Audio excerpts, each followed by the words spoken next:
What up, bros? Welcome to another Brograph Brocast. I'm Dave. And I'm Zoob. Zoober's here this week. Matt is incapacitated at the moment. So he has a pretty bad tooth problem going on, to the point where he had to go to the hospital a couple times. So not very good place to be in. 531 on Twitter said he needs to lay off the Szechuan sauce. So I think that's what it is. Poor guy. Brograph is a supplement to our site, brograph.com, which is a motion graphics tutorial site with tutorials, plugins, podcasts, and other MoGraph stuff. And on the show, we talk about everything ranging from motion graphics to Cinema 4D, After Effects plugins, render engines, doing business, doing taxes, being a contractor, or working for the man. And if you have any questions or you'd like to have show topics you'd like to send in, you can email us. It's brograph@brograph.com. So, our guest, again, Zoob, the Zoob Parker. Tell everybody a little bit about your background and where you work. So my background is really in design, and I actually started out going to college for photography, and I was doing 3D, Cinema 4D on the side, and then I was a photographer's assistant for a while. I did retouching, all that kind of stuff, and then decided that it wasn't for me. It was kind of a grind. Yeah. And at that point, I was going to college. I was kind of involved, and decided to drop out, and kind of went from there. But right now, I'm working as a 3D artist at Quince Imaging, which is actually a projection company. Mm-hmm. And they were one of the first people to point projectors towards a basketball court and do some cool 3D projection mapping. So that's kind of how we got our name. I've seen a bunch of those online. Man, those are looking really sweet. Yeah. So your most recent projects, I guess, in doing that was what? So one of the most recent projects that we worked on was for the Chicago Bulls and the Chicago Blackhawks, which is a NBA team and NHL team, basketball and hockey. So they play in the same venue, and we installed their projector systems, and they had us do their projection content as well. Mm-hmm. So we did 3D projection mapping content for them for their season opener intros, and then the Chicago Bulls and the Blackhawks both made it to the playoffs, so they came back and had us nice. Do another one and kind of modify their existing one as well. Ching ching. Yeah. So, okay, so tell me, as far as the process itself, what are you involved most with? Is it just the Cinema 4D end? Do you get involved with projectors themselves or anything, or is it just the artistic side of it? It's mostly the artistic side of it. So we start off kind of doing a pitch deck for the client. We kind of show them, this is our idea, this is what we're thinking, this is what we can make work in the time constraints that we have. Mm-hmm. And then we go from there, and then we get their approval. We say, they say we like the concept, and then we take it from there. We start off with, just some animatics. Then we go to, clay usually, and then we just start doing little grainy renders here and there, to show the client, and then, of course, style frames and things like that. Right. But I'm mostly involved in the design part of it, not really the projectors themselves, right. But I'm around a lot of that stuff. So I don't know if you happen to know what kind of projectors they are, like brand wise. We use Barco's as well as Christie. Okay, and how many are there for something like that? So for the installation at the United Center, which is where the Chicago Bulls and Blackhawks play, that's about 12 projectors. Mm-hmm.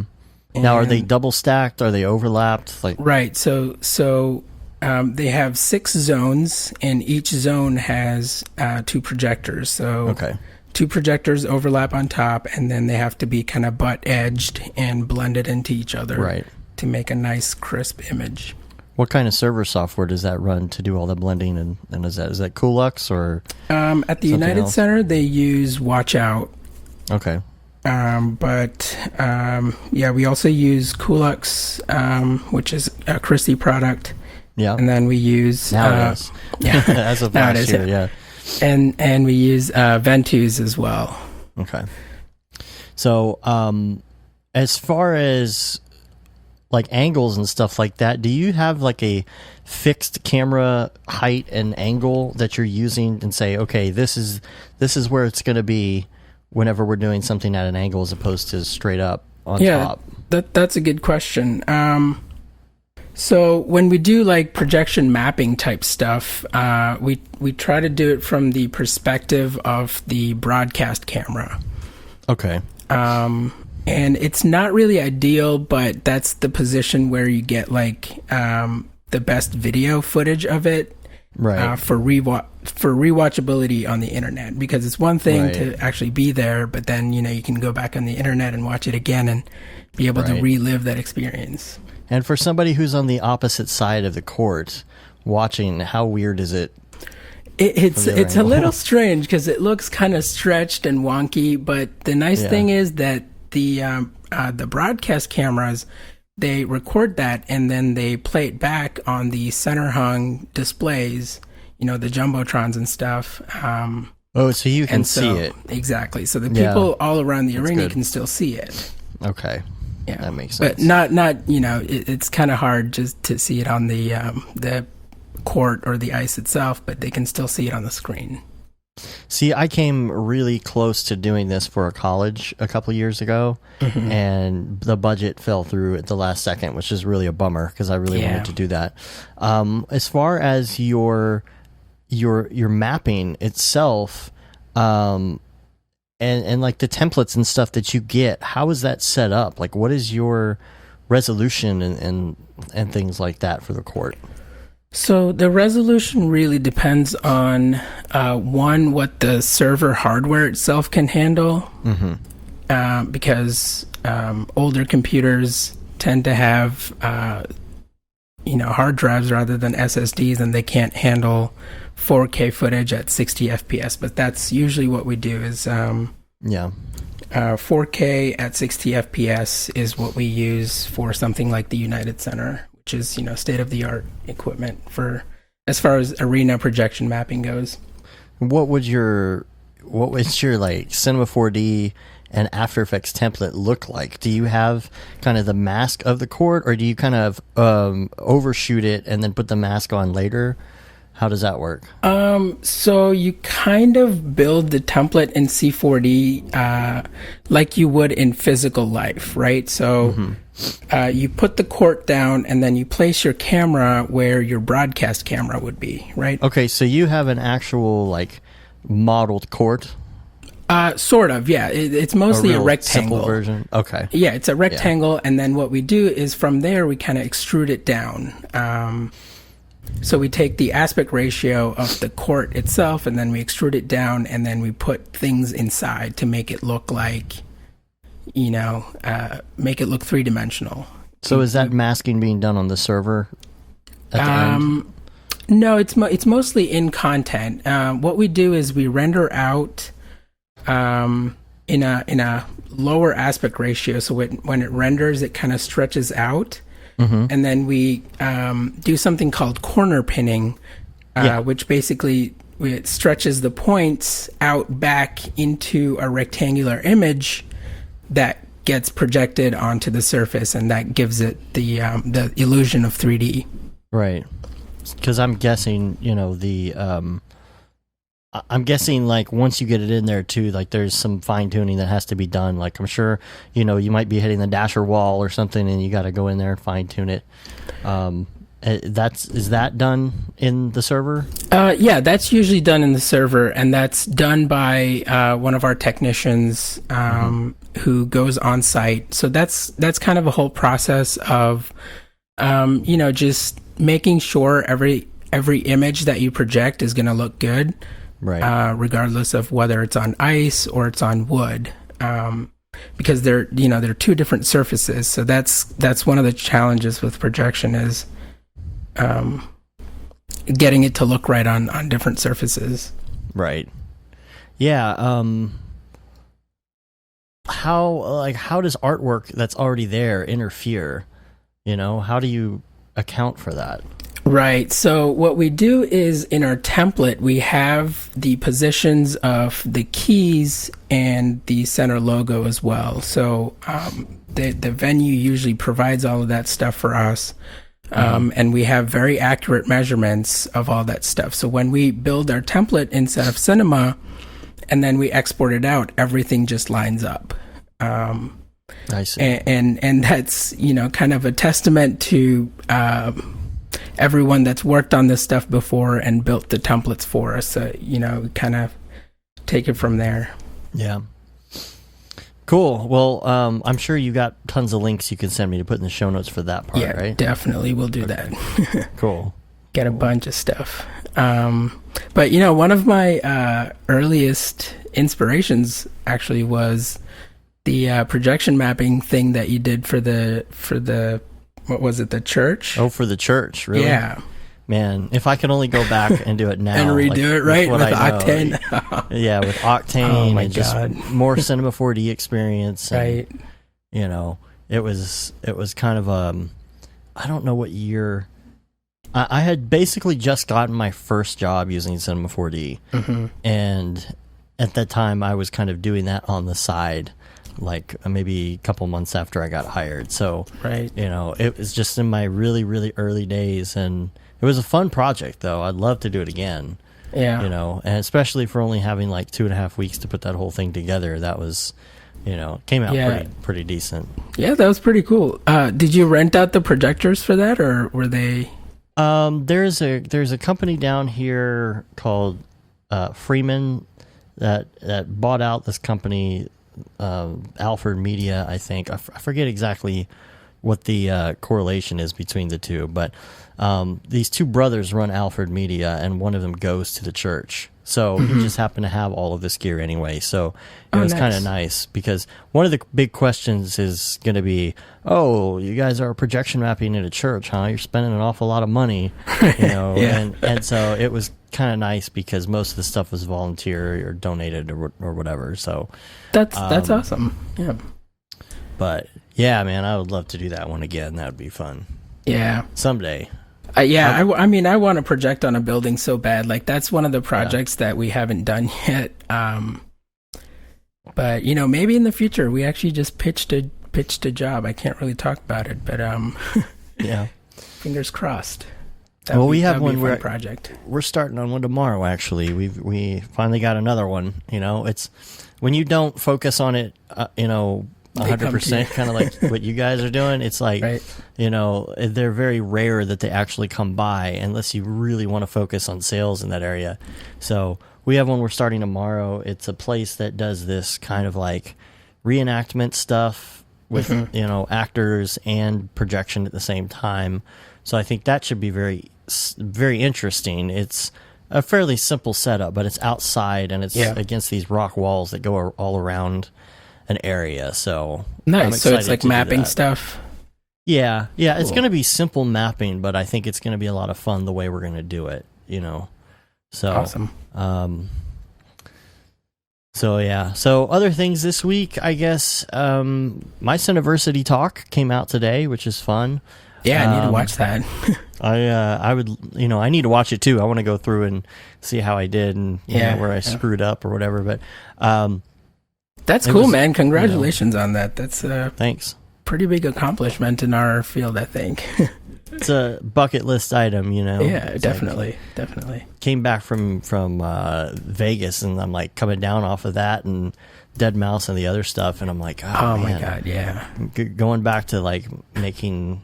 It's been a good year for you guys. Yeah, I'm doing some explainer videos right now, and I'm like, it's just not the same as Dead Mouse. I want to go out and get those.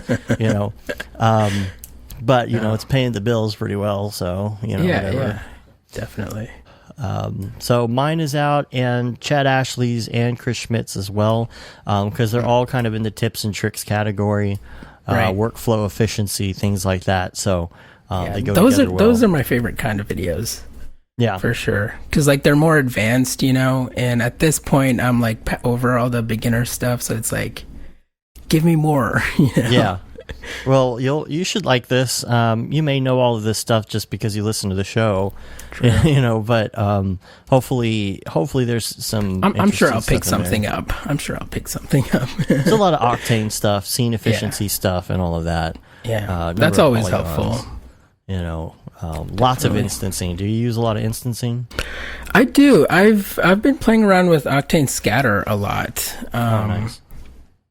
You know, just messing around with that, like making kind of outdoor scenes and like grassy fields and trees and stuff. It's fun. I've been using Forester a lot lately. Yeah, me too. Actually, I've been you playing know. around with that. What do you think about it? Oh, you have. You know, okay. Here's what I think about Forester right now, because I haven't really gotten too far into it. Is Okay. that I'm having a little bit of trouble, like building my own custom trees and getting the leaves to look right. Mm-hmm. The leaves are the thing that bug me. I can't get them to look the way that I want them to. So I think what the issue is with that is it only has a diffuse map, and it doesn't have a normal map, doesn't have an opacity map, and it doesn't Right. have a bump. Not even And- that though. Like I can't get them to look right on the trees, like the right size and fill and really? stuff. And maybe you could give me a 5-minute rundown or something after the show. Yeah, because maybe we could I'm do that. loading up like stock trees too, and they're not looking right to me. And I'm like, maybe I'm screwing with the scale or messing something up. Are you trying in Octane or standard, like well, viewport? This is just in the regular viewport, like before I hit Okay. render. You know, I just don't feel Okay. like I have the leaves right. I'll have to load up the scene I'm working on right now and show you. Because one of the things I noticed was like with Octane, it only renders what you have in the viewport, like you know what I mean? Like it doesn't render anything that can only be rendered. Like you know what I'm trying to say? Is it converting textures? It's not converting textures; it's geometry. So like it's not Yeah. building geometry during render. Oh, I see what you know you're what I saying. mean? Okay, so because it does have it has the editor and the Right. and the It's kind of render- like the subdivision Right. surface object is like the renderer I and see. the editor, you know, so you have to go with the editor value, not the Oh, renderer okay. value. not the render. maybe value, that's so the it doesn't issue. make a difference. Maybe it is. Yeah. Yeah, you'll have to show me. I'll open up this little scene here. I've been experimenting with some stuff. I wanted to find a scene that I could do to where it was a really challenging forester deal with just a lot of vines and plants and overgrowth, stuff Yeah. like that. Yeah. So it's just something I'm playing around with, and so yeah, we should look at that after the show. Yeah, real quick. definitely. Yeah, so Forster's great though. Otherwise, you know, some of the other, it's almost like scatter type stuff that it does. You know, like the clone Yeah. plants, the other plant. I don't have any problems with the other plants and stuff. They seem to work really well. Yeah. But They have their own kind of like scatter object type thing with it as well. That you can like scatter onto rocks and stuff. well, it's the wind stuff that I kind of dig. Yeah, that's true. That stuff is really cool. It's very resource intensive, of course, but like, you know, it's really great. Like, Yeah, I if mean, you wanted it looks pretty great. Like it sells you on the illusion of it being realistic, which is, I think, you know, what we're going for as 3D artists is like, is it selling the illusion of reality? That's the thing, right? Like if you do a real subtle, you know, breeze going through your leaves or something and you render that out, maybe you have some light coming through the branches, like that's really going to sell it. Yeah, definitely. So yeah, okay, and maybe you can help me with this. I don't know how much production stuff you've done for TV or anything, but Matt's going to hate me because I'm going to bring this up without him being here.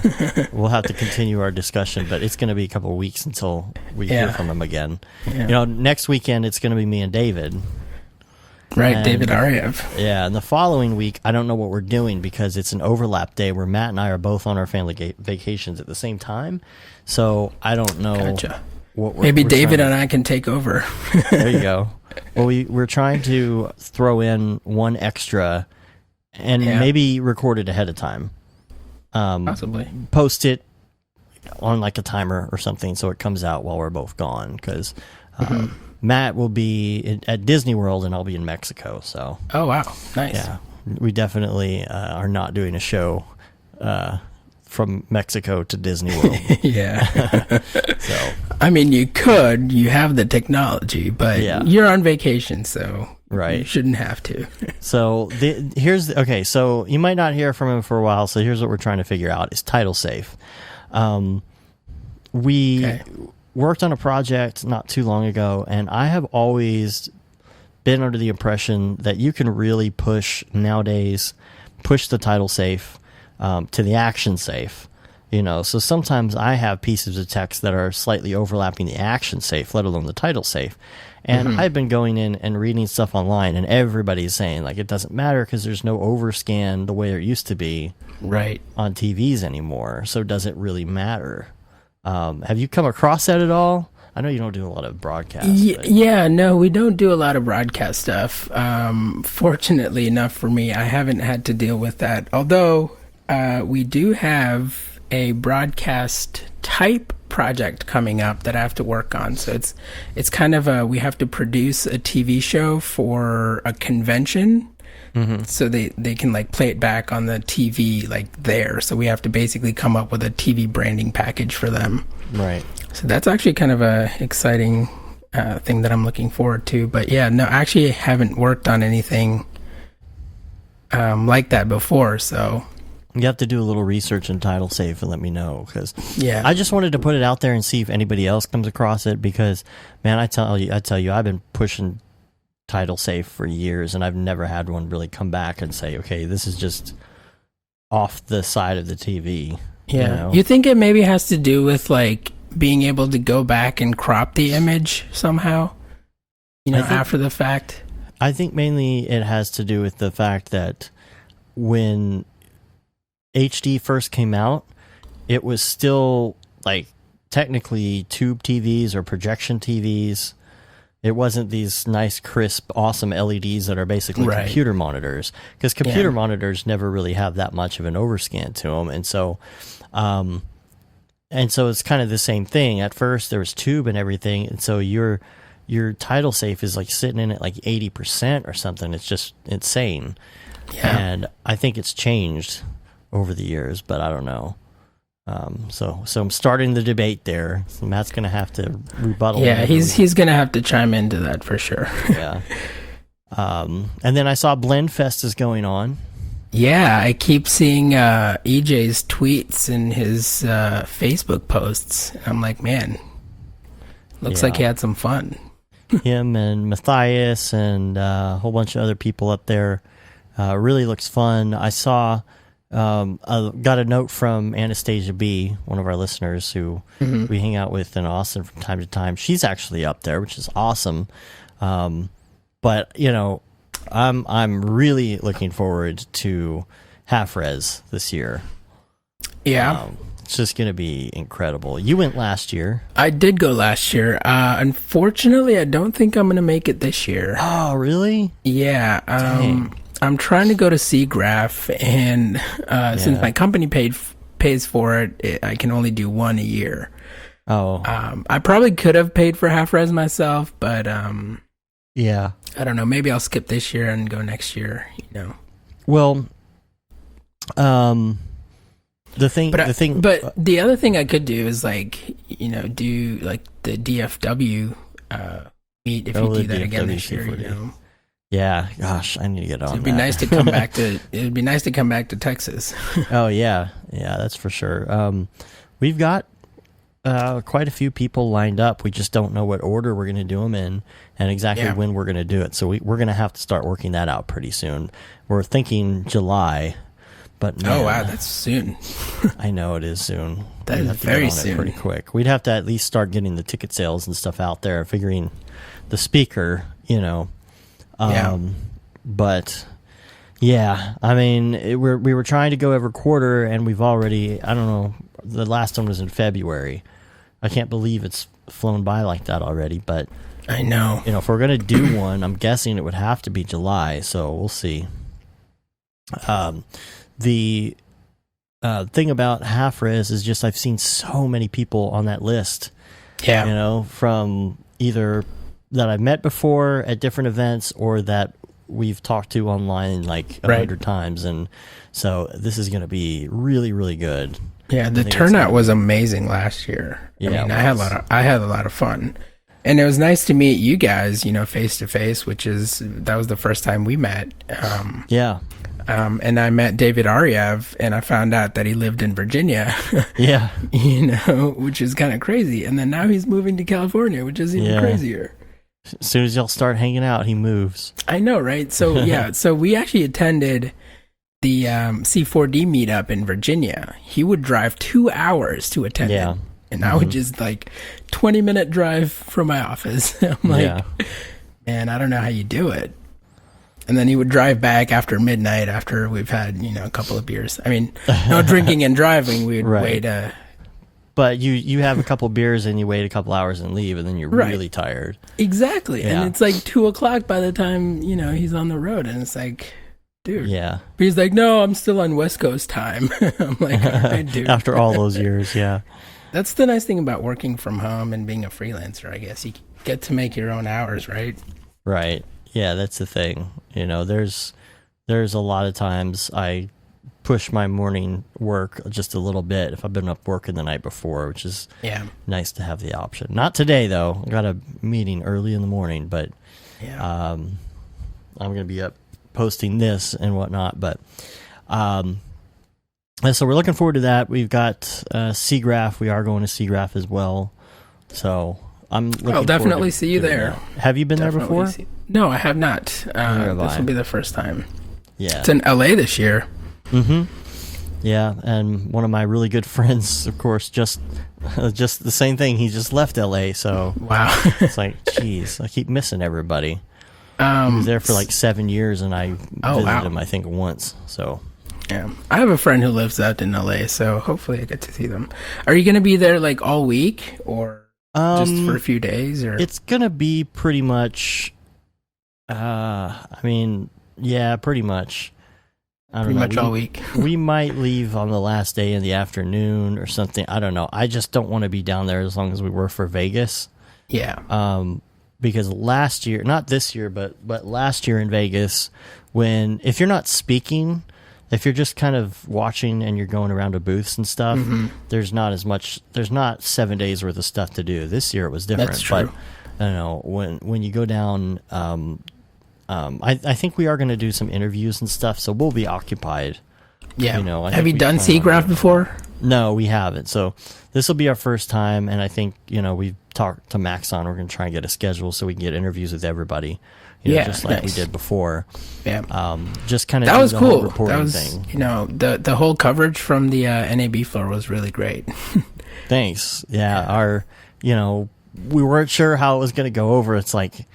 But it was a lot of freaking work, 24 videos. I can imagine, dude. A few days, you know, we're just sitting there cutting stuff constantly. Yeah, great job putting that out, man. Seriously. Appreciate it. Yeah, EJ should be with us again doing the collab. Yeah. Thing is, we're going to have a new intro for it. I got to start thinking about that. Yeah. EJ is a great guy. We've actually, we've hired EJ to do work for us at Quince. Right. And he worked on the Chicago Bulls stuff with me. Nice. So that was kind of a weird thing for me. I walked in my first day and I was talking, I mentioned EJ in conversation, and they were like, oh yeah, he lives down the street. We hire him all the time to do our stuff. And I was like, what? Yeah. I was like, oh, sweet. But, getting to work with him was really nice. He was living in Philly at the time? I think DC actually. Okay, DC. Yeah, he lived in DC. Oh, that's right, DC. What did I think? I don't know why I thought Philly for some reason. Yeah. It looks like he's enjoying it much more now that he's in Colorado. That's Colorado. True. Yeah. Yeah. A lot of brewery tours apparently. Yeah. That's the dream. Graphics during the week and breweries and hikes on the weekend. So. Right. And so one other quick thing I did see is the DJI Spark came out. Yeah, I saw a bunch of videos about that on YouTube today. What do you think about that? It looks interesting. I think I would rather have a Mavic. If I was going to spend maybe an extra $400, I'd go for the Mavic. That's true. It doesn't. Does the have Mavic do 4K? Oh yeah. Okay. Yeah. The thing is, it is so close to a Phantom 4. It's almost like, why would you want a Phantom 4 if you could have this? It's so versatile and it's so small. That's true. And zippy. I was sitting in my mother-in-law's backyard yesterday. We were doing a pool party, with the family or whatever, and I have a ton of batteries for mine, and I just periodically would find a launch point and then, have it go over the pool and get shots of people in the, garden or whatever. And nice. Just move it all around, put it in tripod mode, and it moves real slow, and you're not worried about hitting anybody, and the sensors do their job. And then when I was done, I would take it up and send it up over the lake, and here I am sitting in a backyard. It becomes a video game, right? Kind of after that, because you rely a lot more on your sensors and your readouts and your maps and everything, right. to get the thing where it needs to go. And I was just sitting under an umbrella, just sending it out to the lake and getting shots. And it was barely even that far away. It was maybe 2,000 feet away. Yeah. And it will go up to 4 miles.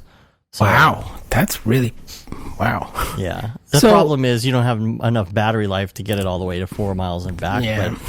But, that's a limitation. Yeah. Yeah, but it's and you put it in sport mode and all that. It's so zippy. You want to fly it out somewhere really quick. You put it up in the air and you put sport mode on, and it goes 50 miles an hour down to wherever it needs to go. Wow. And then you get your shot and bring it back. And I was playing back the 4K footage last night on this monitor here. It's just amazing. Nice. Now, do you have to have a permit to fly the Mavic? You do. You've got to have the same registration number in there, but you basically get, I think you get one registration number for you, not for each drone. Right. Gotcha. It's just so it's per pilot. Yeah, it's per pilot, and this is just for the regular cheap registration, not for the business license. That's a whole different story. Right. But for flying that around, you don't need anything else. Now, is there a lot of red tape surrounding that for, like, if you want to do a business with a drone? Yes. Have you looked into that? Yeah, you've got to take it. You've got to, you've got to have your license and these certifications. It's not that hard. I mean, it's a lot like when you take your ham radio test. You know the questions you got to study for, and then you go in a room and you take it, and you're pretty good. Right. But with something like that, with a Mavic, it's no biggie. And this Spark, it looks like it's pretty much. I would say maybe 75% smaller than the Mavic. Yeah, it looks. I mean, it's like an iPhone 6 Plus with rotors on it. Right. Yeah. It's kind of crazy. And it seems like it has a couple more things that it does. Like it recognizes your face specifically, which I thought was really cool. Yeah. But I just think that we're going to be using these. I mean, these drones are evolving so quick. We're going to be using them for all sorts of stuff. I can imagine there's going to be a point where we're using them for projection. That's true. You and they could just go up and form, and it's all programmed, and they stay steady, and it's kind of an on the fly Z-depth image adjustment thing, and they're projecting onto something. Right. And you could even go rogue project something, or whatever. Yeah. I mean, they have laser projectors that really just have one beam of light that scans, scans at 60 hertz and doesn't need a focus because they don't have any lenses. Right. So once like that technology gets better, you stick it on a drone and you've got, flying around projection mapping. Yeah, and that's pretty low power too for the laser stuff. So. Oh, absolutely. Yeah. Instead of having to strike a big old bulb, so. That'd be sweet. And DJI, by the way, if you are a DJI owner, don't forget that this week they're coming out with that giant firmware update, and if you don't do the firmware update, they will highly disable your drone.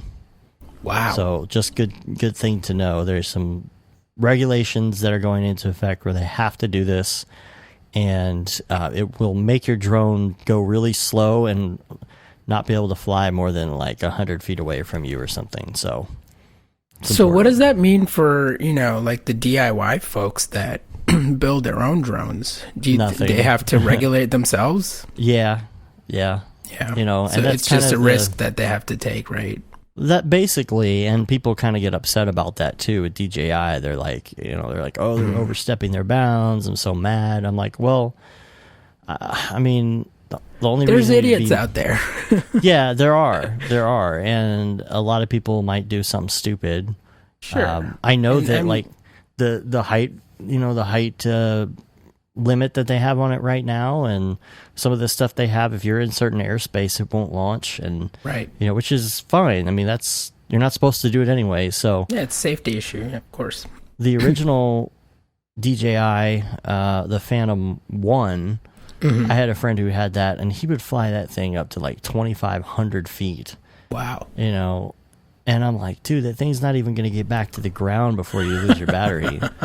It was crazy. I mean, we're talking up in the clouds, and I'm like, dang, dude. Mm-hmm. But, so yeah, check that out. So let's get on to some topics here.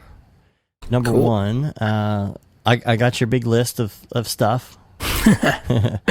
So big list of stuff. Cinema 4D for quick turnaround projects. What is that? I don't know. Like, ever since I started using C4D, it's really just been like a tool to get like things done quickly. You know, like it's just as easy as like jump in, get what you need to get done, and jump out. Like you can use it for anything from just a small project to full scale animation. So just recently, we did a pitch deck for the United Center again. And my boss had gone out and taken some pictures of the atrium, and I basically took one of the pictures and did a 3D projection or camera projection in C4D, and put some 3D objects in there. Like we wanted to show some screens in there, and I just did that real quick, and it was a great quick turnaround project that took me maybe an hour, 2 hours, and it looked great with reflections and shadows and all that good stuff. Same thing kind of applies to things like with what EJ does, Sketch and Tune. It's stuff that's a lot faster to actually do in 3D than 2D sometimes. Oh, absolutely, yeah. And that also applies sometimes when you're doing puppeting stuff. I know Matt did his tutorial on how to do 2D animation like that, like puppeted 2D animation in 3D. And a lot of times, it's like their systems and being able to see your OpenGL feedback, you can see a character kind of move around on the fly in your viewport and really get that feedback you want, as opposed to something like After Effects where you would set that up and you'd have to sit there and do a RAM preview to see the result. Right, that's true. Yeah, I think using C4D in a 2D workflow is also great because it renders really quick. You don't have to wait for your stuff to render, And that brings us into the render wars. Render wars. Yeah. That everybody keeps talking about. I was looking at all the list of renderers out there, and it's kind of ridiculous how many we have. Oh yeah. Well, especially when there's only a few real big ones. You wonder how the other people can stand to stay in business. That's true. Yeah. I mean, maybe they're just developing for specific purposes. Right. Because, I mean, at the end of the day, ray tracing is ray tracing, right? Like, a photon is only going to bounce, one way. And I think you have to look at renders as a tool rather than, something that you have to learn or have to strive towards.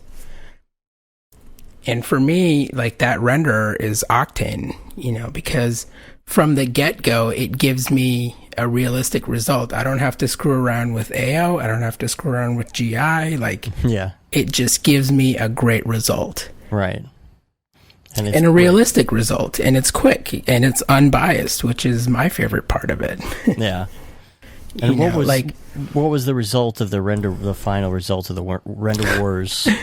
The quiz, right? Yeah. So GSG, I guess, had a quiz on their website, and so they ask all these questions. But I think one of the important ones that they left out was, do you prefer biased or unbiased? And what I got on the result was redshift.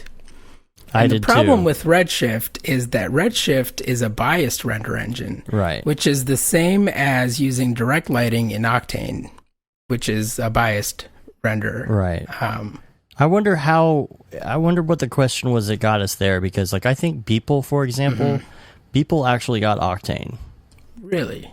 Yeah, I think it was him who said that. I can't remember, but I thought that was funny. Yeah, but I think if he had just added that one thing, biased or unbiased, that would have changed everything. Right. I think you would have got, more people would have gotten Octane just because of that. Right. So was there a final answer to that quiz? Who won the quiz, basically? I'm sure it was Arnold, right? I'm sure Chad would say Arnold or something. Yeah. But I still maintain that Octane is one of the best renderers out there, mainly because it's you can see your result real quick, and designing stuff with Octane is great. Yeah. Which actually the Chicago Blackhawks show that I did was 100% done in Octane. Nice. And I'm very proud of that show. You have a link to that one we can put in the notes? I don't, but I will have that pretty soon. Okay, cool. Yeah. And actually, I wanted to mention real quick is, so I'm working on right now taking all of our court projection content and turning it into VR content.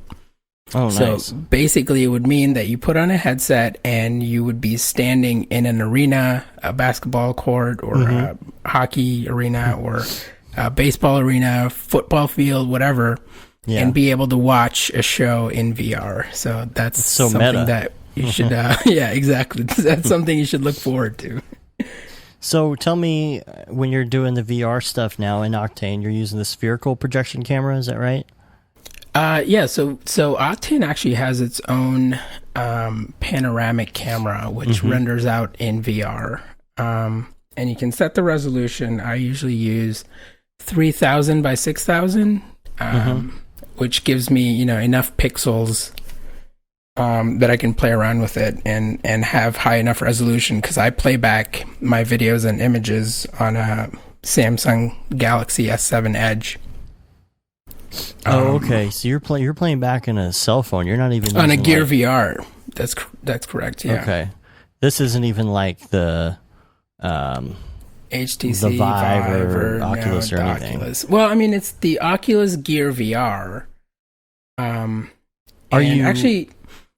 So what I've noticed is the pixel density on the Gear VR is much better than the HTC Vive or the Oculus Rift. Yes. Wow. And that's just because it has like a super retina, like 4K screen or something. Yeah, it has, I think it's 2160p. So yeah. Yeah. Which are Samsung's, well, at least in the Oculus Rift, it is a Samsung screen. That's correct. And so I'm guessing that probably next time around they'll use something like that. It's just, whatever time you lock in the screen is, there's a point as technology gets better, we'll have better VR. Yeah. I mean, the problem is they probably lock in the screen that's going to be in that version of the Rift 6 months out. You know, say, okay, this is the screen that's going to be in production model. So by the time you get to the end and then you sell it and everybody buys it, you know, it's been a year and a half, and then there's like double resolution better screens out there. Exactly. Yeah. I mean, they have to look at their costs and what's cost effective, of course, to produce, for sure. That too. They probably can't all use like the absolute best screen available. Right. Unless you. But I mean, I think it's kind of amazing that even a cell phone can handle something like that, you know? Yeah. Now that's not cubic projection?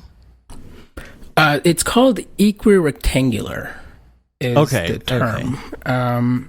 So it isn't spherical projection. It is spherical. It's is spherical, and it maps onto a sphere. But it's called equirectangular. I don't know why exactly. Because there is a cubic that you can do for devices that have not as good of a video card. You know, because that way, instead of displaying all those polys times 2 for one for each eye as a sphere with all those faces and like projecting it inward, it's just doing the 6 sides of the box. Oh, interesting. So that's supposed to be what helps earlier cell phones do it. Now I don't know how many people are actually using it. What program are you using within the Gear? It really just is the Samsung gallery player, because it's not 3D geometry. It's actually a rendered out video or a picture file. And in that case, it's just kind of mapped back on to a sphere. And if you render out a stereo equirectangular, then you have a left eye and a right eye, and so that gets projected separately as well. So are you recording these with the spherical camera? No, it's just a regular camera with an Octane tag, and there's a drop down. So it's not live video from the. No. Okay. No. So you're reprojecting so what I actually do is I render out a VR environment out of Octane. Right. And then if we have like actual projection footage from the venue, I overlay that inside of After Effects, because I have rendered out like a UV map from the 360 file. So I use this plugin called, I think it's called FT UV Pass or something like that. Okay. And it basically takes UV coordinates from your 3D models, and then you can take it into a program like After Effects and remap a texture onto it. Okay, so that's used for like projection mapping and things like that as well. Because there's a plugin called Remap as well that does that. Yeah, it does the same thing exactly. Yeah, that's how you're able to get the real footage in there with a stereoscopic look. Yep, that's correct. I see. Cool. See, now as far as spherical goes, I've been talking to some people, especially after NAB, and there are Unity prefabs that are made for stuff like that, to where you can just record your video and just drop them in, just like you would on any sort of media player. The difference is, because it's a prefab, you can put it in there, do some quick controls, and you can save it out with your own branding, and then you have your own standalone program. Oh, interesting. Which is nice. Yeah. So we actually hire, we don't hire. We have this like permanent freelancer that works for us that does programming for that kind of stuff. So he, like, if we need like a custom player for VR playback, we hire him to do the programming for us. So he will like build a custom player inside of Unity that you can then port into the Vive or whatever. So we actually did a project for Duke recently, and I'll send you the link for that. It was we had 8 VR machines in a single room. All right. And it used only 2 sensors. So It had the 2 lighthouses with 8 headsets. How does that work? Jeez. Yeah. There's a way to do it because you can't have more than 2 lighthouses. It's interesting. But so we had 8 VR capable computers and 8 HTC Vive headsets, and controllers as well for a bunch of people that were viewing VR video content. Yeah. And it was just kind of nice for them to have, a thing to be able to wave around in VR, even if it was just video, Yeah. Because most people like that, like part of VR, like being able to see their own hands or whatever, Yeah. Yeah, a couple times I've gotten lost in Hulu within Oculus Rift in the Oculus Hulu app, just sitting in like a comfortable setting and watching Hulu with the headset on. Is that comfortable? Like, how long can you watch that before it gets... It's not bad. It could stand to be a little bit lighter, but, if you're sitting in a chair or something, it's not bad. Like a recliner or something's kind of cool. And so I don't know. You said you had the Oculus, right? Yeah. Yeah. Do you have the Oculus Touch controllers as well? Yeah. Oh, yeah. Those are the bomb. Yeah. And so does Matt, and so does David. So, we all get on. Nick is on it now, too. He has organized this thing for us. We're all getting together to play the new Star Trek game tomorrow. Oh, wow. Which I might as well hit the VR corner here real quick while we're talking about it. This is basically a game where you and your friends have different positions on the Star Trek bridge. Mm-hmm. And so each one of you is at a panel with your headset on. And this will be interesting to do because, a lot of people, VR isn't that big yet. So, you might have an Oculus Rift and you don't know a lot of other people that have them. Right. But, fortunately we do. And so we being able to get a big group. Yeah. Yeah, we're all That's awesome. Go to our VR corners and set up and all get on the bridge and go into battle tomorrow. So that should be pretty fun. That's the future, man. That's the future. Yeah, it should be pretty cool. I need to start loading all that. I'm sure there's going to be 100 updates, and I haven't played much lately, so I got to get that going. Anytime I plug in my Vive into my computer, it's like a half an hour worth of updates. Like, update your controllers, update your base station, update everything your has whatever. Like, oh my god. Yeah, like Xbox controllers have firmware updates, right? Batteries have firmware updates now. I'm just like, jeez. Pretty soon, just like AA's will have firmware updates. Please update your AA battery before it expires. Yeah, your clock won't work otherwise. It's like, oh man. Jeez. So, other thing you had here is pursuing your passion and doing what you love as a job. Yeah, I think I just wanted to mention that real quick because being a 3D animator was really something that I wanted to do since I was a kid. Watching movies like Toy Story and all the DreamWorks movies. It was just a really big thing for me. I was always curious about how they did it. And it's crazy how far it's come in that little time, too. I know, it really is. Maybe 15 years, and it's just blown up, and it's accessible to everybody, and it's just kind of amazing that, I went from that to doing it, and I saw a clip. I've probably said this once on the show already, but I saw a clip of Toy Story 1 not too long ago. Mm-hmm. And I was like, oh, I could do that. Yeah, right?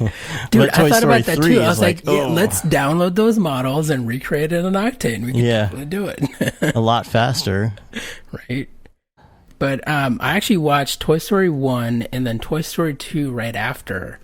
And just the, improvement in render quality and AO and shadows and just simple things that we just take for granted with stuff like Octane was just a huge deal for them back then, And they weren't using GI until one of their latest movies. Of course, yeah. I think GI was first used in Monsters Inc. or something, or Monsters University. Yeah, I think you're right. That's the one. Yeah, and it's crazy to think that they weren't even using that. They were just kind of faking it. Yeah, exactly. And I mean, we've definitely come a long way. And then you look at some of the stuff that, the real time like gaming engines can do. Yeah. And it's just ridiculous. It's like, it fascinates me where we can go from here, Yeah. And, that's kind of some of the stuff that's covered in this OTOY presentation we'll talk about here in a little bit. But, it's amazing that you can do what you love. Yeah. I'm doing it every day. I have to kind of remind myself sometimes. Mm-hmm. If you weren't here, you'd be working for the man. So check That's yourself. True. That's true. I mean, go out and do what you love. If you're passionate about something, it won't feel like work. Mm-hmm. And doing Cinema 4D, I think a lot of people are like, well, how could I possibly do Cinema 4D all day, every day, and on my own and actually make it and actually make money? And it's definitely doable. Takes a lot of time, but yeah, definitely doable. It does take time, but open up C4D, make something, put it up on your website, make a demo reel, do something, and just send it out. And if it's good, people will notice, and you'll get work. Do that hashtag almost daily. Almost daily, yeah.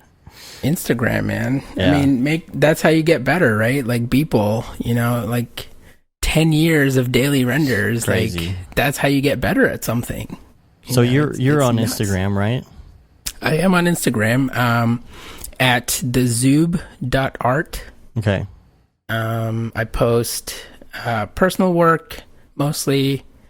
I have hashtag almost daily. Kind of stole that from you guys.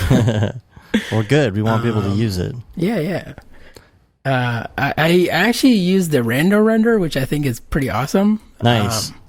I think the last time I did it, I got like neon toothbrush, and I've been trying to make something, but I can't get something to look cool enough. I think I'm gonna try a little bit harder. I can't wait to see it. I'd like to see a bunch of our friends do it. I'd love to see EJ and David do it as well. So yeah, we should definitely do that, and then for sure. We got a rando render suggestion that came up from Rose, who sent us something on Twitter that said they got EJ Hasenfrost inspired light. So I'm going to be interested to see what that is. And it's funny to see people's screenshots of what they get. Yeah. So go in there and post, to make yourself accountable, go in there and, get whatever it is and post it and say, okay, at Brograph on Twitter, say, okay, this is what I'm going to make, So we'll hold you accountable, and we'll come back and be like, hey, did you make that yet? I think it'll That's be true. There are quite a few. I'm hoping there's going to be more because, I talked about it in my NAB presentation. Mm-hmm. And so I'm hoping that here in the next couple days, once people start to watch the videos, they'll see my little spiel at the end and show, and see what it is and go to the site, check it out. We get a lot of hits. Like we get an inordinate amount of hits compared to the actual renders because people want to play with it, but then they're like, oh, then I actually have to sit here and make it. Okay. Right.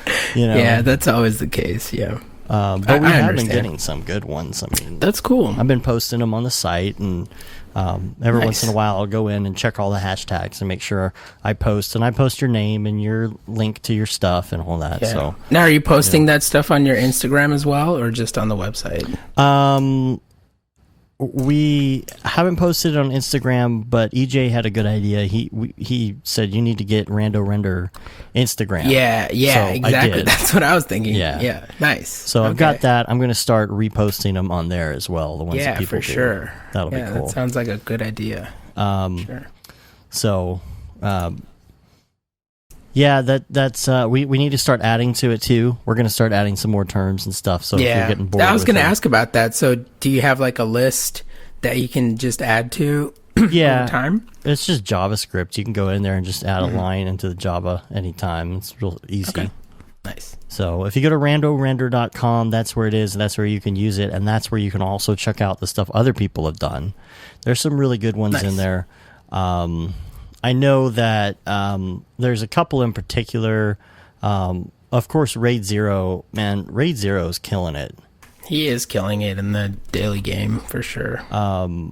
And he's fairly new to Cinema 4D. That's the thing. Really? What's his background then? I think I might not have this right. I think it was Houdini. I think. Oh, okay. Well, if you're coming from Houdini, then C4D is a piece of cake. Yeah. Oh, well, yeah. I mean, but you should look at some of the stuff, So, so let's go to Ravcock. What's your flavor? And talk about some of this stuff that Jon Stewart scraped his HBO Otoy show, and so that kind of sucks. There's not a lot about the reasonings and whatnot. A lot of people have been blaming it on Octane and Otoy, and I'm not at liberty to say anything that I know, but it wasn't Octane that so it's a shame though that it kind of went the wayside. So I guess maybe Otoy will start concentrating on some render stuff now. I don't know. Seems like they had a lot invested in that show. So yeah. Slideshare.net. There's an Otoy presentation, and I thought we would go through this. This is actually real nice. The other day before he used this, GTC 17, he actually posted this first on the Octane Facebook group. Jules Urbach did. So that's true. I saw that. He's giving us the rundown before we even see it on these other things, which is really cool of him. Yeah. So I'm just going to step through it. There's a lot here, but I thought there's a lot we could talk about. If you want to follow along, I've got the link there for you. And the link will also be in the show notes if you want to go through the slideshow. Page 2, Otoy's mission, practical digital holographic content creation and publishing for everyone. That stuff is cool. Like, yeah. The 3D scanning, especially like that. I mean, that was the first time that a president's 3D portrait was taken. Yeah. And that's historic, man. It's kind of like the first time a camera was used to take a photograph of a president rather than an oil painting. Right. So it's very historic in that regard. And Otoy being in the forefront of it, that's pretty freaking cool. Yeah. So let's see here. Slide 4. Okay, if you're following along, rendering in 2020s may feel a lot like magic. Photorealism for billions, cinematic VFX built into all devices for free, real-time game engines that have something like Octane in them or something, it's just amazing to think, as fast as it's come in the last 10 years, what it's going to be in the next, even 5 years for that matter. So it's only going to get better. His slide here, a decade of GPU rendering phases in 2-year increments. So images, animations, cinematic VFX, and then 4.0 of Octane would be real time. Wow. And 5.0 of Octane, says to be determined, but AI is important. And you've heard about a lot about this deep learning and stuff that's going on with these graphics cards, especially NVIDIA. Mm-hmm. So it'll be interesting to see, at one point it may be the cards can anticipate what you want to do somehow. I don't know. I think it's going to be more like filling in the gaps kind of thing, So it's more like better at estimating where the light's going to go. It would be more like biased, maybe. I think a lot of it's going to have to do in the deep learning area, and the AI is actually texturing. I think there's going to be a lot less texturing to be done. There are a couple of those kind of test experiment sites that work with, you just draw a shoe with a mouse and it turns it into a real shoe. Right. And sketches it. And there's one in there where you draw a building and you create the windows and balconies using different colors. And when you're done, it makes it, and it skins it, it puts the textures on there and stuff too, and it's not perfect, but you could imagine like you're building a building and it's automatically just building these textures for you or something, and you're not really having to worry about texturing as much.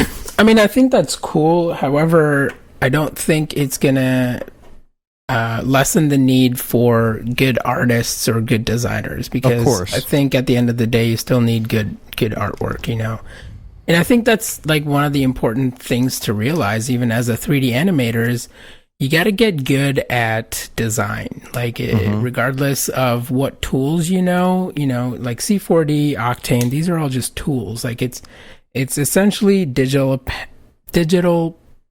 pencil and paper. So at the end of the day, you got to treat it as such. You can't, this whole render wars thing is kind of ridiculous if you think about it.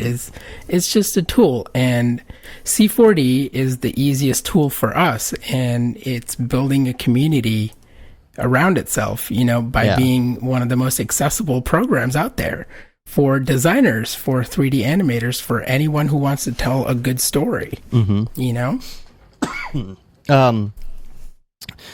There's a recap in here.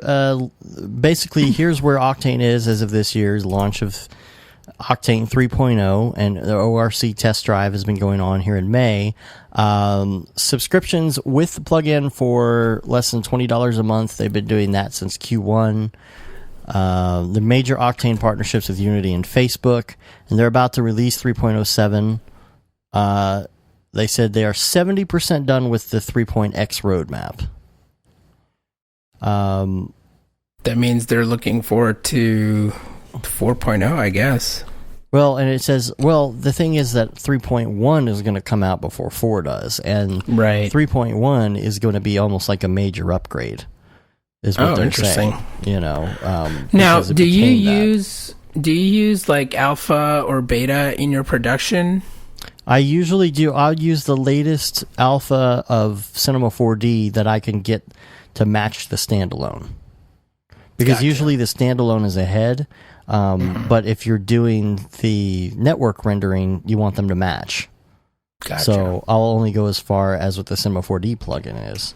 So how do you test alpha or beta products? Do you have a different machine for that, or do you just wait until it becomes stable? Honestly, 99.9% of the time, Ahmed is so good at getting these things up and running, and the technology is just so good, especially when you're reaching the later phases of it. I'm guessing if you were in like alpha 3.0.01 or something, there might be some glitches or something, but we're so far down into it now, it seems. Man, I'm doing alphas all the time, and I rarely ever have any issues. Well, I had a couple of issues with 3.06 T4. Before it became stable, I was just getting random render failures and crashes. And I think David mentioned the same issue with his stuff as well. But then once the stable update came out, like, I haven't had that issue. Interesting. And neither has David, so... Yeah, usually I'm pretty close. I'll kind of lapse a little bit for a while, and then do another beta or something. And usually it's when something cool comes out, like adaptive sampling or. That's true. Yeah, that was a good feature. My problem right now is I cannot go any further with Octane until I update my OS, because in order for me to have the newest CUDA driver, I have to have a more updated OS, and I'm just now. You're still using your cheese grater Max, right? Yeah. Wow. So how's that going? It's good. It's still my day to day. We have PC servers that are running, like a bunch of 1080 Ti's and or 1080 Founders Editions in order to do the actual background rendering and stuff. Yeah. So for designing, you're still using the Mac. Yeah. And it's because it's really because I haven't had the time to really set it up any other way. I've got a PC laptop and stuff, but and a nice one, but all my stuff is geared to Mac, and my setup and my desk and my monitors and it's like I finally got everything working the way I wanted it. Yeah. And I'm just like, oh man, if I go to PC or whatever now, I'm really going to have to make tons of changes and buy new programs, and there's just all this stuff. So I'm spending almost 50-50 time now Mac PC every day. Wow. But it's usually me screen sharing to a PC and doing something and coming back, or sitting there on my laptop now, because my MacBook Air, I sometimes go without even taking it out of the case for like, a couple of weeks, because I've got this Razer laptop sitting on the desk back there, and it's like, well, that's my jam. Yeah. Sit there and learn how to do Unity or something. How do you feel about your Razer? You had some issues with it, right? Yeah, I did. I'm really gonna hope that this is just a fluke. If it happens again, that's really gonna suck. But I went in, I've reloaded all my software again, got all my stuff the way I wanted it again, and it's kind of well, my boss actually uses a Razer Blade as well, and he's very fond of showing off the keyboard, the RGB lighting. Oh yeah. Anytime he goes to a client pitch, he like programs it with the team colors and stuff. Like, he's really into it. Nice. Yeah, they have a and really I'm just cool like, thing dude, for that. no one cares.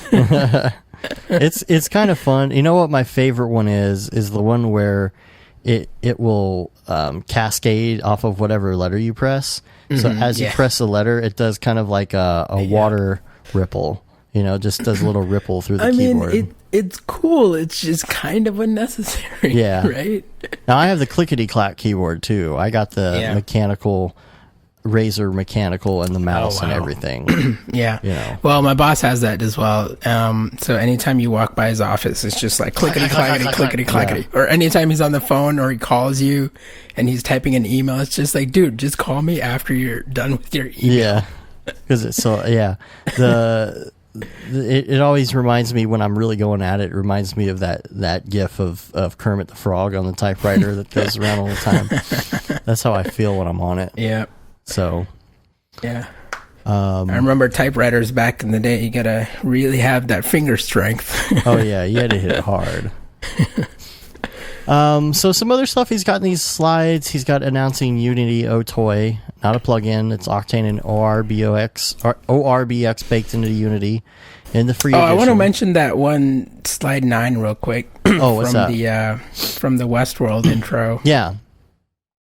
I mean, it's awesome seeing Octane being used in like actual production and like title sequences and stuff. I don't know. It's just cool. Like, it's like I can tell my friends, like I can be like, hey, that title sequence that you like a lot, it's like it's the same render engine that I use. Right. Yeah, and I forget the guy's name who did the Westworld intro. The title sequence. Yeah. Oh, I can't remember. But he's done some pretty sick stuff. So. He has. I mean, he's a great designer, and these are one of the best title sequences. The music itself is just fantastic. That too. And the graphics are just, I watch it each time. Like, I don't skip through the title sequences. Oh, ever. yeah. And it's just like nice seeing Octane being used in all these different shows that are coming out now, I think it was used in The Crown, which is a Netflix show. Yeah, I think I know which one you're talking about. I think I might have seen a clip. Yeah, I'm pretty sure it was also used in Daredevil, the blood dripping one. And then there's like a few other ones that was used in, but yeah, I think it's pretty cool. Well, as far as the Unity and OTOY stuff, I'm hoping that goes somewhere. I think it was in the beta that you could already try it or something, but I didn't really want to. I'm just going to wait till it comes out and try it, because I'm not that far into Unity anyway. Right. Well, the problem with Unity is not really made for designers. You have to know a little bit of programming to get around it. Right. But it's unlike Unreal Engine, Yeah, Unreal is just fantastic. I keep trying to figure out which one I want to do, but the Octane plus Unity physically correct path tracing in the free version of Unity 2017. Octane GPU rendering shipping to 7 million artists and creators, and light field baking and real-time path tracing is on their 2017 roadmap. So that's crazy. It's going to be accessible to so many artists. That's pretty cool. And of course, the Surround 360 Facebook stuff is coming. You know, that camera system and the whole thing. 6 degrees of 6 degrees of freedom. Degrees of That's freedom. What it is. Okay. Yeah, 6 degrees of freedom. So 3.07 for Octane. New features are going to be ORBX proxy import editing. Now this is actually really interesting. 3.07, you'll have full standalone UX now in the plugin itself. So you could actually bring in the standalone UX UI inside of Cinema 4D and do it natively like that if you want. Your nodal baking and all that kind of stuff. That's going to be interesting to see how that works. Full operator. Now, is there anything that the standalone does that the C4D plugin does not do? I'm not really familiar with standalone, but I want to say yes. I want to say there are things like, he has listed here full operator nodes, textures, logic, math, and vectors. I think some of that may be stuff that like not everything is ported. Time, frequency, and transform control, and a new baking system for real-time viewport. I don't understand how that works.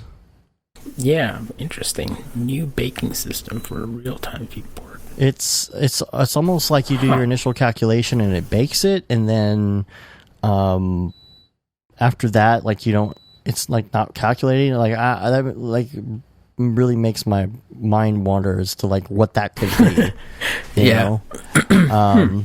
Native C API, imager, geometry, compute, and UX nodes.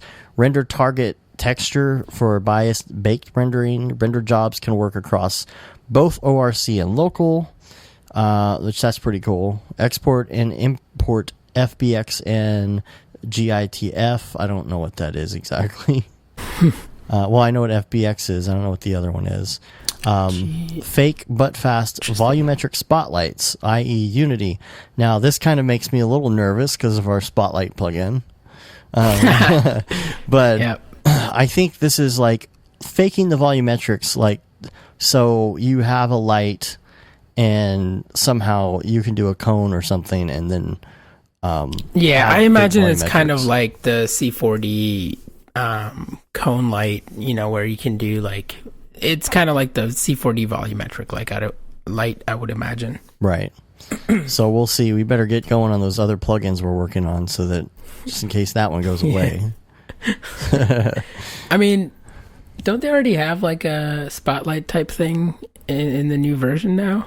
No, it's... Or am I just mistaken? Yeah, you still have to kind of finagle it. And we offer more in it as well, so we're trying to keep up with that. And I got some really good ideas after working with Arnold of what should be an Octane, so... ORBX import and proxy inspector, plugin API. Some of this we won't even talk about. But again, full standalone UX in the API. Native bone and skinning system. This is interesting. So I guess you could do like character stuff in the standalone. Yeah, which I don't know if that's new across the board. I didn't think that was in the standalone already. But I haven't used enough of the standalone to know. But see, there's kind of this bone and skinning system that's in Unreal Engine as well when you bring in FBXs, and this really looks similar to me when I see it on this slide here. It brings in that system, and as long as something is built a certain way, you can just load up any sort of motion capture saves onto an object. Right. The other thing that's cool as well is they're going to put transform gizmos in the live Octane viewport, including joints and bones. And this is something I had been thinking about for a while. When this is getting better and better, we were getting closer to Octane 3. Yep. I think I was telling Matt, I'm like, pretty soon your perspective view is just going to be Octane.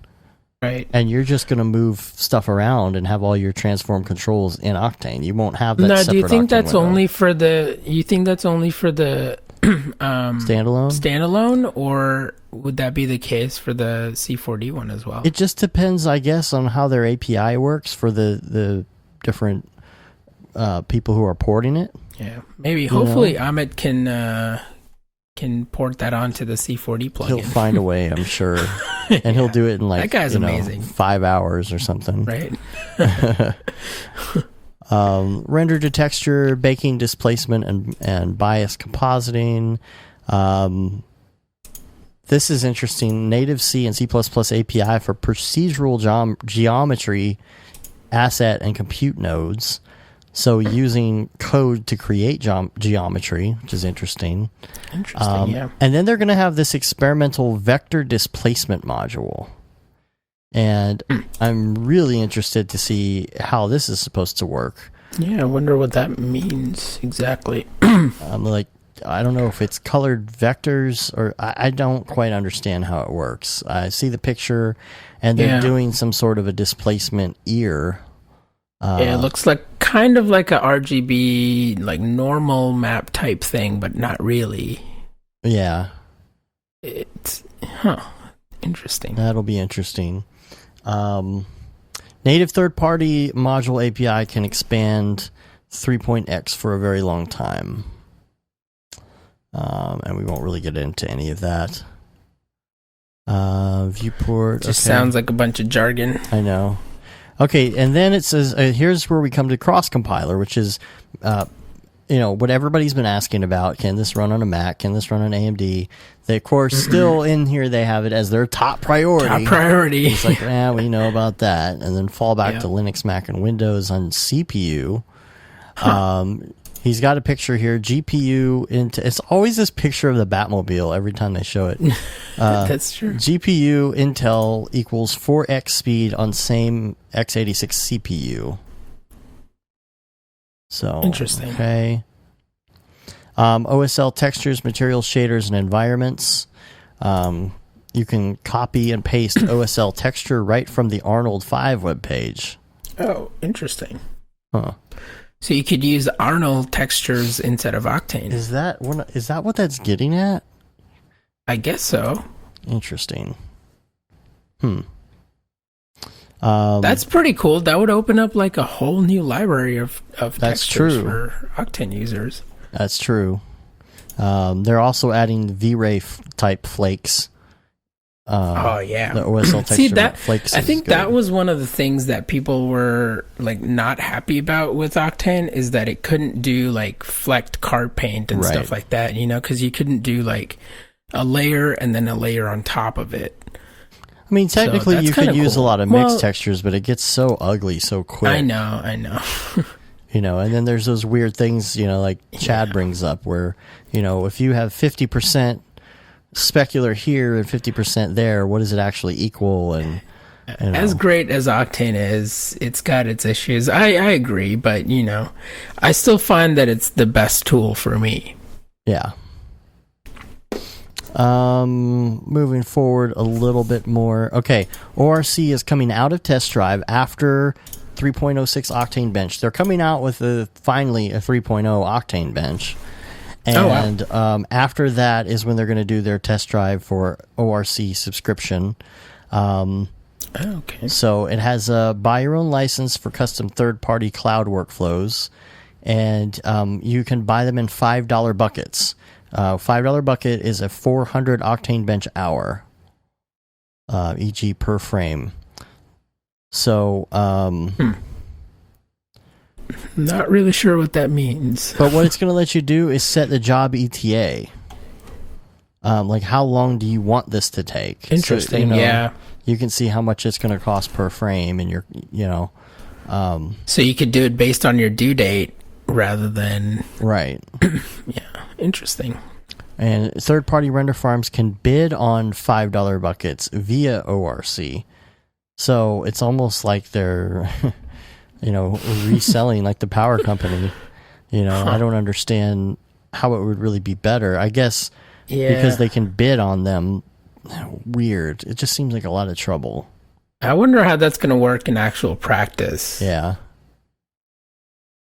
What else do we have here? The basic subscription, $19.99 a month for a max of 2 GPUs, which is what they had here already. Which that's pretty low, having the 2 max GPUs. Yeah, for someone who wants to test out Octane, I think that's a pretty great deal. Or, someone who only needs to use Octane for a project, a small project or something, you know, for just a couple of months, and doesn't want to spend the whole money on, an entire standalone and a plugin license. And you'll get the whole suite: Unity, Unreal Engine 4, After Effects, Nuke. So that'll be cool. And you also get the additional plugin of your choice: C4D, ORC, Maya, Katana, etc. Nice. Now they are coming out with a pro subscription, though, so you're going to have access to all the Octane plugins under the pro subscription, all the Octane plugins, and up to 20 GPUs. Wow. Imager/engine cloud jobs like Facebook 6DOF, and the price is approximately equal to a full Adobe CC monthly subscription. So I love how they phrase that. Yeah, is that $60? I think $60, right? The only thing I was talking to, I think, David and Matt about this the other day is just like, they keep pushing this subscription. I'm like, at what point are they going to cut us off? Or is version 4 going to come out and they're going to say like, oh, you have to subscription subscribe only? Yeah. I'm like, oh, it's going to happen eventually. The sucky part about There's no doubt about that is like, if you're buying standalone versions, for network rendering or whatever, you have a whole bunch of plugins on one computer, maybe only a standalone here, a standalone there, and you got to put them on all your machines. You don't want to pay $60 a month per machine, right? Because that gets really hairy. Yeah, definitely. I'm hoping they would still have, the license model and you still be able to upgrade with, an upgrade fee, because that's what we've been doing. When 3.0 came out, you could upgrade from 2.0 for like $69 or something. Yeah, $69. It was pretty cheap. So like, I can't remember. It was very reasonable is, the point I'm trying to make. Yeah.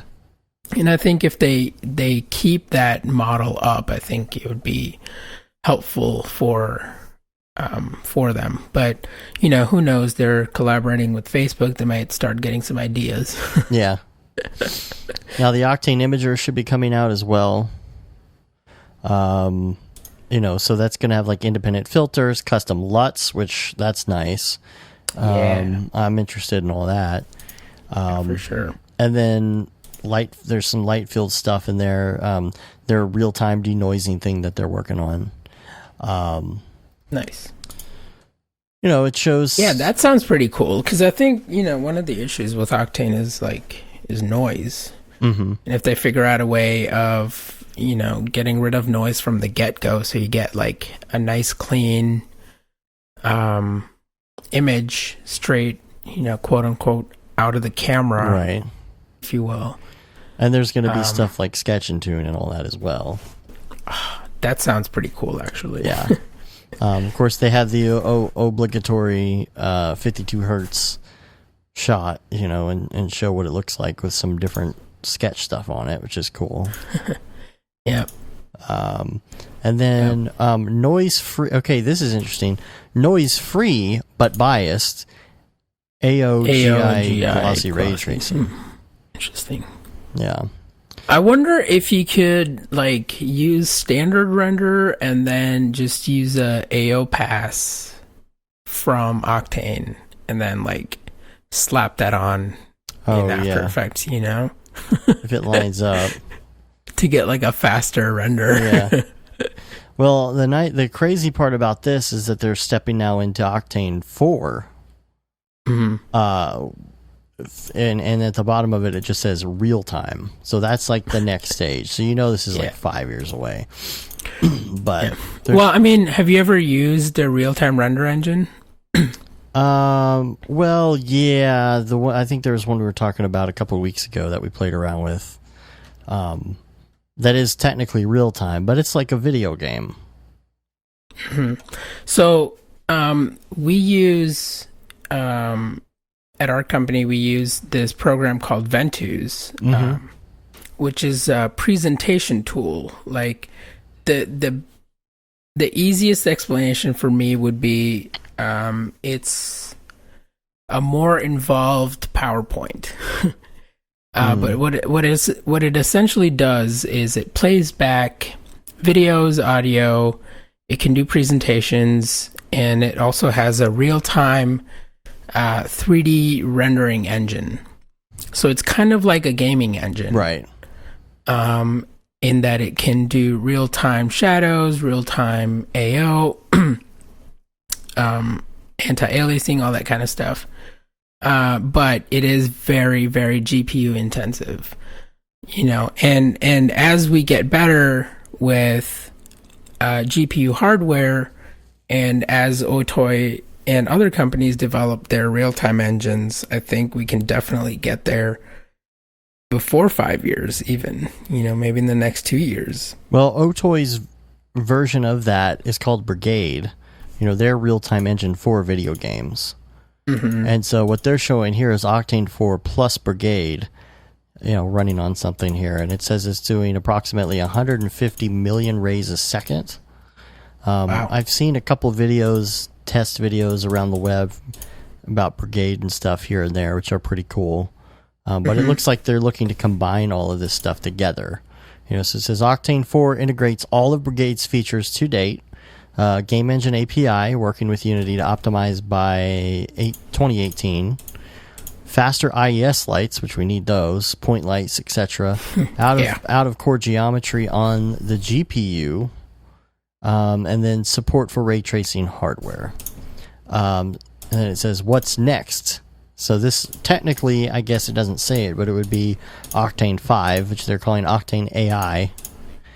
And showing, the deep learning stuff. Denoising, yeah. Like where it could, like a human can look at something that's like a photo that's blurry and make it out.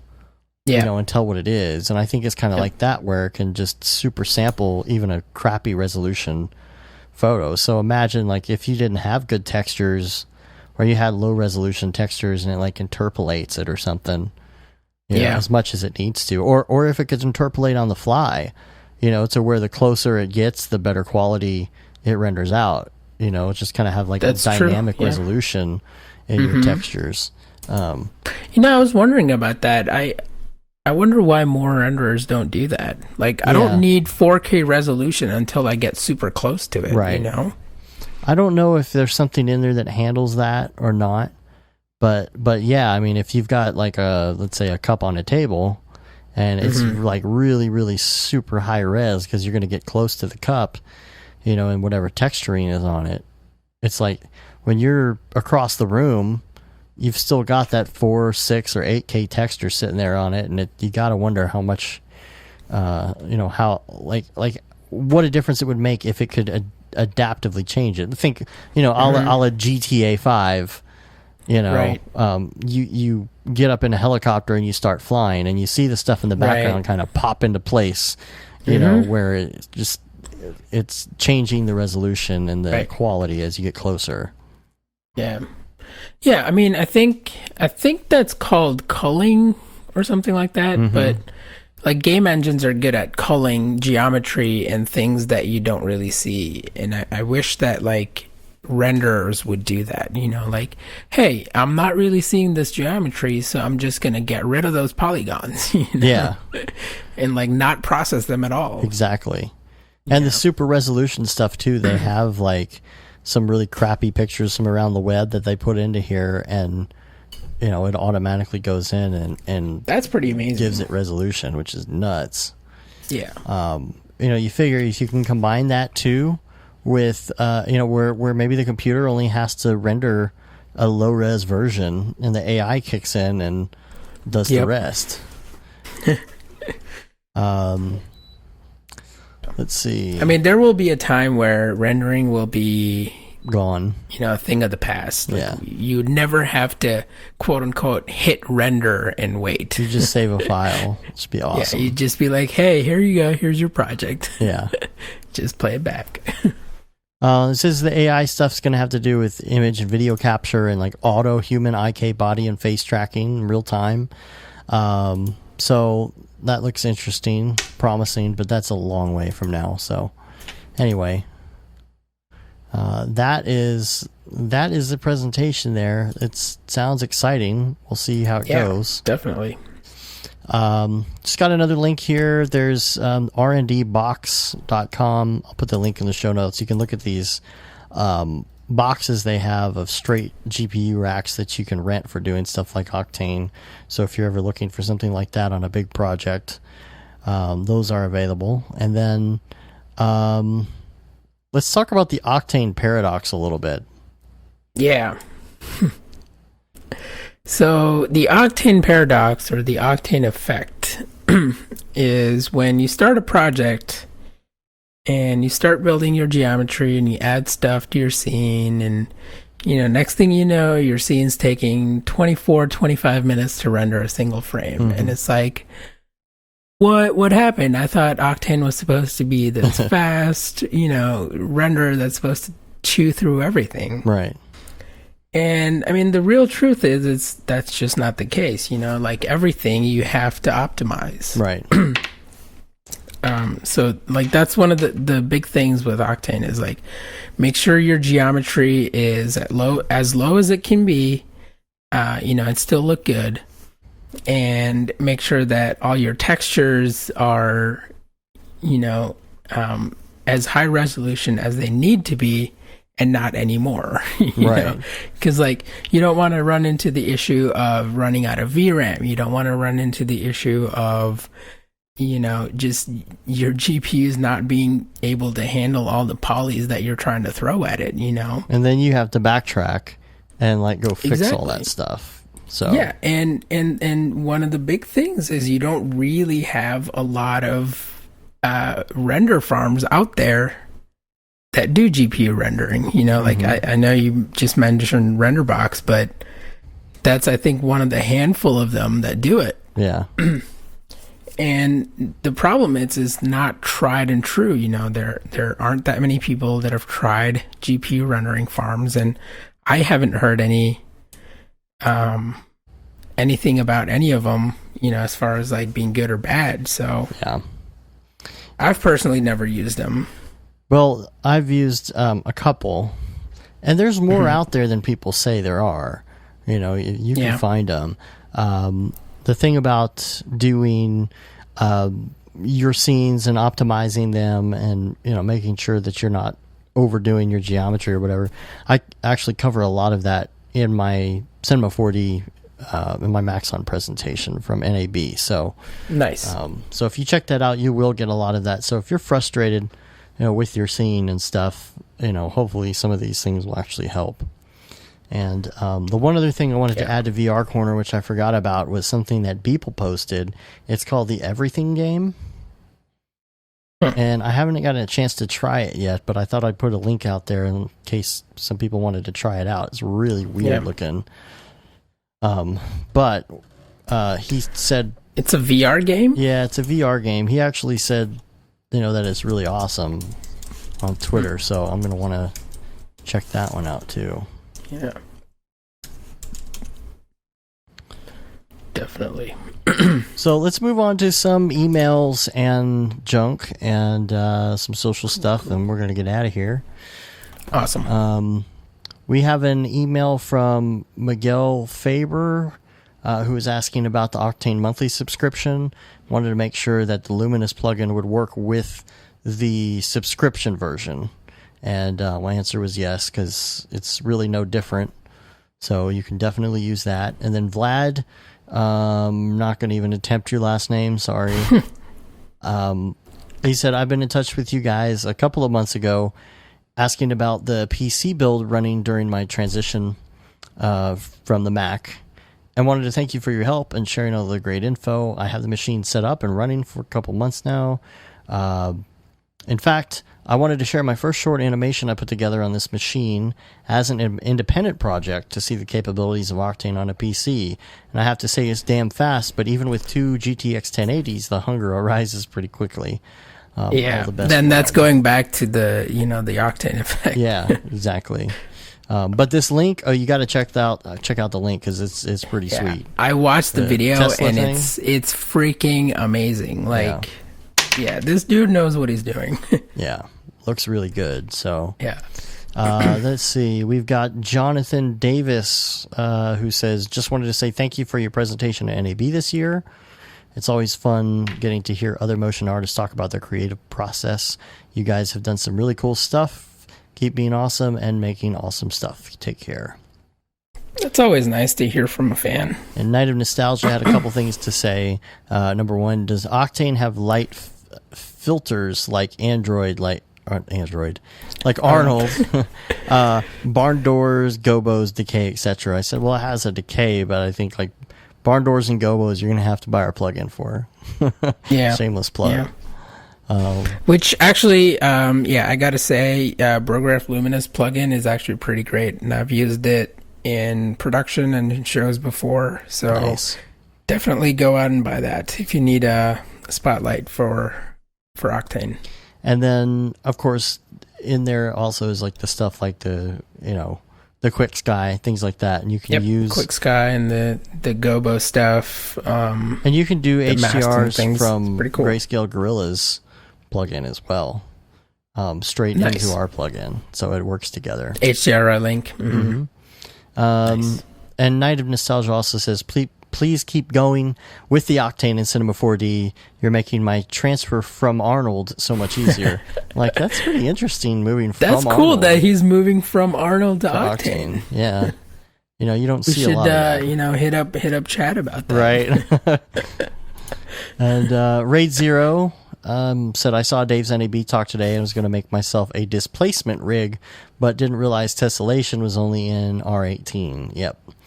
It is only in R18, but you could still do that if you wanted to, because you can use the displacer deformer. Yeah, the displaced deformer. Mm-hmm. That's true. So you could do it that way. So what he's talking about is the bump map with the tessellation, which gives you the look of displacement without actually being displacement, right? No, it's actual displacement. It's at the end of my talk. Okay. And I showed basically how to set up tessellation viewport displacement with a regular Cinema 4D texture and make it match exactly with your displacement map in Octane, so that you can still work with it. Because when you're using when you're using a scene that depends on displacement for the entire geometry of the scene, it's really hard to do all of your stuff in your viewport, all your other stuff. You're right. So that's what that was there. So wow, cool. I'm looking forward to that, man. Cool. Definitely need to watch that talk. And then we've got No One said, posted a picture of a Octane VR rig in progress. Lay on side door up for vertical GPUs. Need intake fans on floor for 970. # buy Mac Pro. Nice. I mean, I see a lot of people moving towards PCs because Apple is just kind of dropping the ball on supporting pro users. Yeah, exactly. Like, when was the last time they updated their Mac Pro trash can? Like, it's kind of ridiculous. It's getting out of hand. Who knows? I mean, honestly, like, I switched from a MacBook to full PC about 2 years ago, I think, maybe 2.5 years ago. Mm-hmm. And I haven't looked back. Like, I usually keep going back and forth between Macs and PCs, but like now it's just like, they're so focused on the iPhone that they don't really care about their like designers and photographers and the people that kept them in business all these years. Yeah. So it's just kind of infuriating, but what are you gonna do? Well, let's see if we got any more ratings or reviews. I think we may have. Let's see. What was a week ago today? Or what was last, let's see, I gotta look at my iCal. I don't even remember the last time we recorded. Okay, that would have been on the 22nd. So after the 22nd, okay, we've got another one from Region Cloud 1. Definitely worth a listen. If you're a motion graphics artist, very relevant and full of insight, notes, and tips. I'm really glad I found this. So remember, you got one more day to get in these reviews for the t-shirt. So awesome. We have 37 5-star ratings. Awesome, man. Pretty happy about that. Cool. Yeah. It's a great podcast, and I'm pretty glad to be on it. Well, pretty lucky. Appreciate you being on, and it's fun. We're kind of mixing it up a little bit. Sometimes it's just us, sometimes it's guests, sometimes we do something live or something. Just trying to make it not too monotonous. And always keep the that last talk material. with Barton was amazing. And already been chewed it's pretty great. They do some amazing work, and they're a great inspiration. Well, we're looking to do more with him as well, more podcasts eventually, because that got some pretty good reviews. A lot of people were talking about that. So yeah, definitely. It helped me out a lot. Yeah, for sure. We actually with that one put us over the edge. So we are now for the month of May. That was officially our highest numbers for the podcast for a month ever. So nice. So we're pretty stoked. So hopefully that keeps going. You have anything else you want to plug before we get out of here? Your site or anything? No. My Instagram is thezoob.art. I think you guys should go probably buy some Brograph t-shirts. I bought mine on Amazon the other day. Which ones you get? I got the one with the computer, the limited Gaten DeSimone shirt. Yeah, that one. Cool. And I got some interesting comments from some kids because I was wearing it around some kids, and they're like, "That looks weird. That looks like poop." And I'm like, "What?" I don't understand. Okay. I actually get pretty good reviews on it when I'm wearing it. A lot of people say the poop it's a cool shirt. I wore it around all day yesterday, including my wife. I'm like, we made it like super orange on purpose so that it the furthest thing from poo. If it would have been red, it would have been guts. So I don't know. Yeah. Well, that's where your mind goes to anyway. Right. So, rate us on iTunes, leave a review. You can also subscribe. Helps get our numbers up. You can subscribe to our newsletter as well, which now we're going to be sending one out now that my NAB talk is actually out, because we wanted to list that on the new newsletter. You can say you've been there, done that, got the t-shirt with the No Brograph, No Mograph tee. Of course, like we were talking about, Gaten DeSimone one, and the Paul Babb, Feel the Babb 2020 shirt, where all the profit goes to Doctors Without Borders. And we're on Facebook, Twitter, Instagram, and of course, YouTube and Brograph.com. So thanks again for being on. Thanks for having me, man. Good show. This was great. I hope Matt feels better. I was kind of looking forward to him being on the show, but it's kind of unfortunate. Well, there'll be more chances. Maybe next time I'm not able to make a show, you and him can do it. Sure, yeah, that sounds great. Yeah, so cool. Well, until next week, I'm Dave. I'm Zubair. Bye, guys. Have a good one. Later, bros.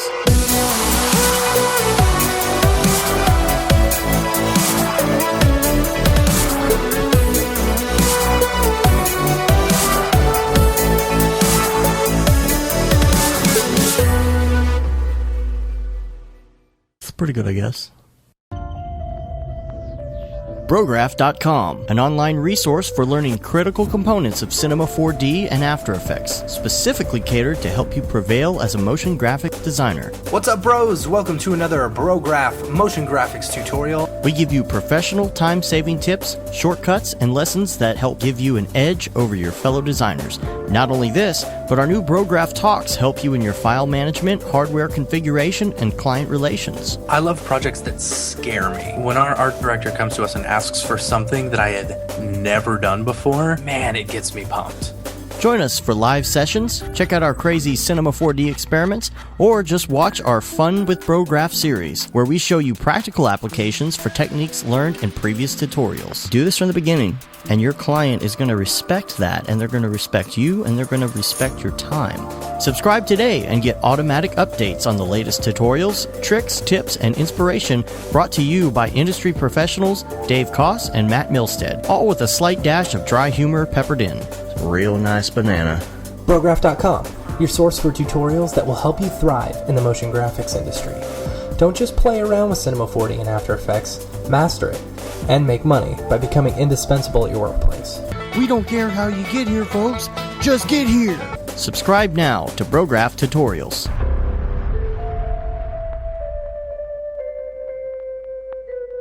It's pretty good, I guess.